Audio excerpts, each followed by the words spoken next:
আসসালামু আলাইকুম। ইকামত সম্পর্কে তথ্য শেয়ার করছি।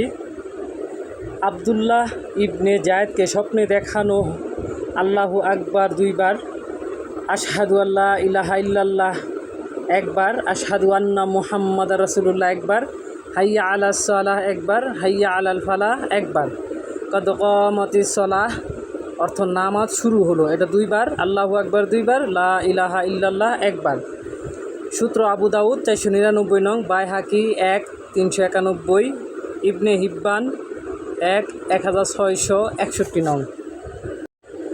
মুয়াজ্জিন যদি আবু মাহজুবার মতো তারজি আজান দেয় তাহলে তার মতো ইকামত দেওয়া উচিত। মহানবী সাল্লাল্লাহু আলাইহি সাল্লাম তাকে আজানের 19টি এবং ইকামতে 17টি বাক্য শিখিয়েছেন। সূত্র আহমদ, মুসনাদ, আবু দাউদ, তিরমিজি, নাসাই, ইবনে মাজা, মিসকাত 644 নং হাদিস।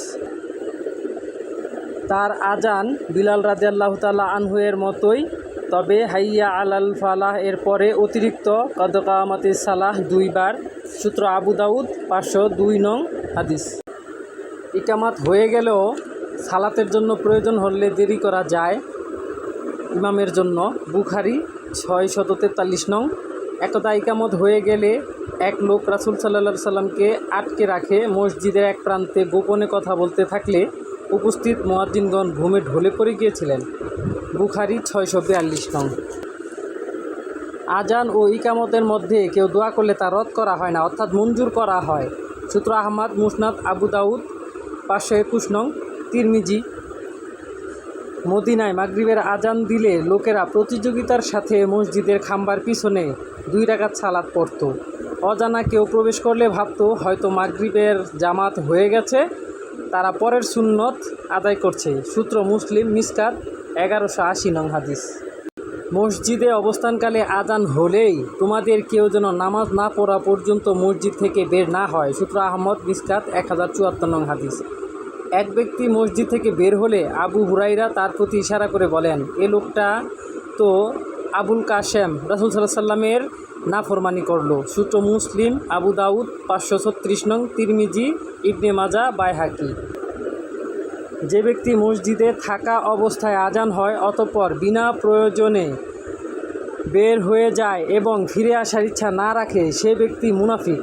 সূত্র ইবনে মাজা, তাগরিব সহি 157 নং হাদিস। আজানের পর মুয়াজ্জিন দোয়া করেন, এর বাংলা অর্থ, হে আল্লাহ, এই পরিপূর্ণ আহ্বান ও প্রতিষ্ঠা লাভকারী সালাতের প্রভু, তুমি মুহাম্মদ সাল্লাল্লাহু আলাইহি সাল্লামকে দান করো জান্নাতে সুউচ্চ স্থান এবং মর্যাদা, আর তাকে সেই মাকামে মাহমুদ প্রশংসিত স্থানে অধিষ্ঠিত করো যার প্রতিশ্রুতি তুমি তাকে দিয়েছ।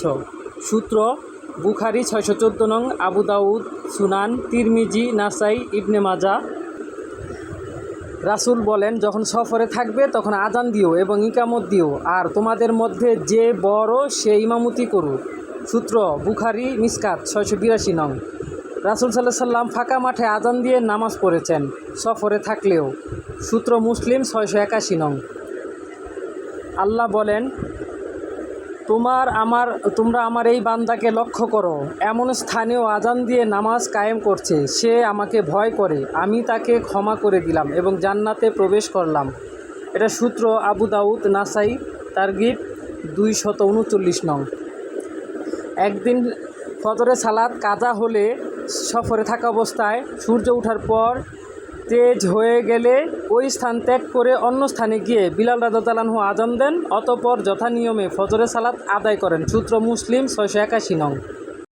খন্দক যুদ্ধে একদা সকলের 4 ওয়াক্ত সালাত কাজা হলে এশার পর আজান দিয়ে জোহর, আসর, মাগরিব ও এশার সালাত আদায় করেন। সূত্র আহমদ, মুসনাদ, ইরওয়াউল 1-257। রাসূল সাল্লাল্লাহু আলাইহি সাল্লাম বলেন, বিলাল রাতে আজান দেন ফজরের পূর্বে, সুতরাং ইবনে উম্মে মাকতুম আজান ফজরের না দেয়া পর্যন্ত তোমরা খাও ও পান করো। এটা রমজান মাসের সিয়ামের সময়ের কথা। সূত্র বুখারী, মুসলিম, মিসকাত 680 নং। অর্থাৎ ফজরের পূর্বে তাহাজ্জুদ ও সেহরির আজানের প্রচলন ছিল। রাসূল সাল্লাল্লাহু আলাইহি সাল্লামের যুগে, বর্তমানেও তা মক্কা মদিনায় আরবের বিভিন্ন স্থানে বিদ্যমান আছে। হাসান বিন আলী রাদিয়াল্লাহু তাআলা আনহু জন্মগ্রহণ করলে রাসূল সাল্লাল্লাহু আলাইহি সাল্লাম হাসান রাদিয়াল্লাহু তাআলা আনহু এর কানে আজান দেন। আবু রাফে থেকে আবু দাউদ 5105, তিরমিজি 1566, মিসকাত 4157 নং হাদিস। আল্লাহ বলেন, আর মসজিদ সমূহ আল্লাহর। 72 নং সূরা 18 নং আয়াত। আল্লাহর নিকট পৃথিবীর বুকে সবচেয়ে শ্রেষ্ঠতম স্থান হলো মসজিদ এবং সবচেয়ে নিকৃষ্টতম স্থান হলো বাজার। সূত্র মুসলিম 696 নং, মিসকাতও আছে এটা।